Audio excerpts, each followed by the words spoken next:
Hello viewers 75 lakh रे 3 BHK ready to move flat location रे Bhubaneswar तमांडो locality थिबा 9 फुट एरिया रे आपण मनो देखियो छी ऑलरेडी देखि पाते फ्लैट लोक रहउछंती पोजीशन अछंती। हां एठी आपण मानको मु गोटे लुकआउट व्यू देखु छी हमर जो 3 बीएचके फ्लैट आसंतो एंट्री करला पर आपण पाई जथि गोटे वाइड लिविंग स्पेस एरिया जोटे ड्राइंग डाइनिंग रहउछि एपट आपण पाई जछंती गोटे पूजा रूम हिसाब रे नै परियो कि यूटिलिटी पॉइंट रे। हां एटा रहउछि आपण टॉयलेट एटा रहउछि आपण बेडरूम सहित गोटे बालकनी अटैच बेडरूम नंबर 1 रहला एटा मु सेउडी बालकनी भी ओवरव्यू देखे दोछि प्लस एपटे आपण पाई जाउछंती बेडरूम नंबर 2 देखंतो एटा माने गेस्ट बेडरूम रहउछि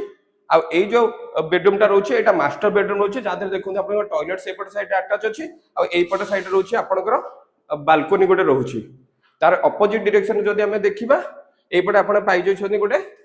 किचन आ ए जो प्रोजेक्ट आपण पाउछते 30 प्लस अमेनिटीज और 650 फैमिली रे एटा रहउछि गोटे सोसाइटी आ बैंक लोन अप टू 90% भी सुविधा रखा जाइछि। सो डिटेल्स से जानिया पे हमर ए प्रोजेक्ट विषय रे स्क्रीन में दिया था नंबर कॉल करनियो।